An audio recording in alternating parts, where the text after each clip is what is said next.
So this is the fifth touchscreen that guests will come to in the Tyrannosaurus experience at Wild Willy's Adventure Zone. This will be positioned with the pachycephalosaurs. The animated backdrop behind all this will be the watering hole scene. And setting the stage here, the copy on the left says there were a lot of hard lessons for a growing T-Rex to learn. It may spend most of its adult life able to get away with ignoring most of the dinosaurs around it. In its youth, though, a growing tyrannosaur must be cautious and learn patience. A crowded watering hole is no place to test the patience of bigger dinosaurs, not even those who are not going to eat you. So the baby tyrannosaur in the animated backdrop behind the panorama is going to get hit pretty hard, perhaps fatally. We'll kind of leave that to the imagination of those watching, by a blunt force trauma caused by another herbivorous dinosaur that either an ankylosaur or probably a pachycephalosaur, which we'll tie it to the pachycephalosaur skeleton there in the front. But the next button here, or the buttons here, paleoclimatology, as I mentioned, or not. Anyway, paleoclimatology, behavior to bones, and trace evidence.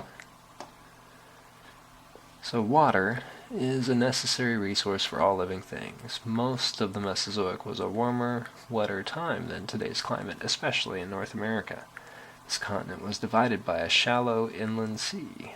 This would have helped moderate seasonal temperatures, cooling summers in many regions, and warming winters. The Rocky Mountains had not yet risen either, so storm systems could more freely move across the continent without the mountain range to stop them. And then behavior to bones. Well, here we've got a map of North America right at the end of the Cretaceous. The western interior sea, a few million years before that, actually went all the way from the Arctic Ocean down to the Gulf of Mexico and was significantly thicker here. But towards the end of the Cretaceous, the center of the continent was uplifting a bit. The planet was cooling a bit.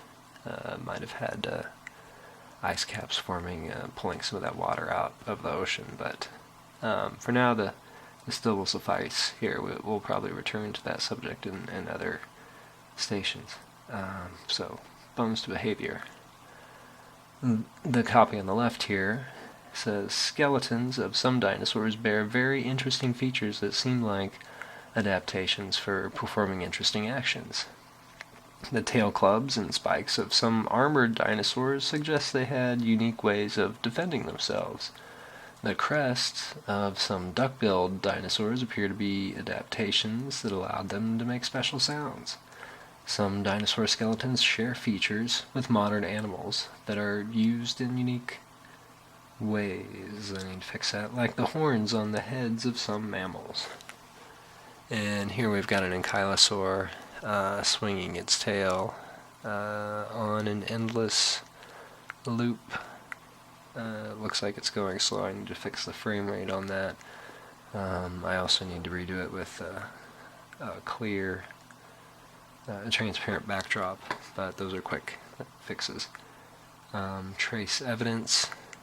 Here we talk about specifically those marks on the bones. Some injuries leave their marks on dinosaur skeletons. Broken bones heal in a way that usually changes the shape of the bone. Diseases or infections can also leave their marks on a skeleton. Paleontologists must determine if marks were made before or after a dinosaur died. If the bone has a chance to heal, the healing will leave its own marks. The marks we find on bones that change the hard tissue that fossilized are called paleopathologies.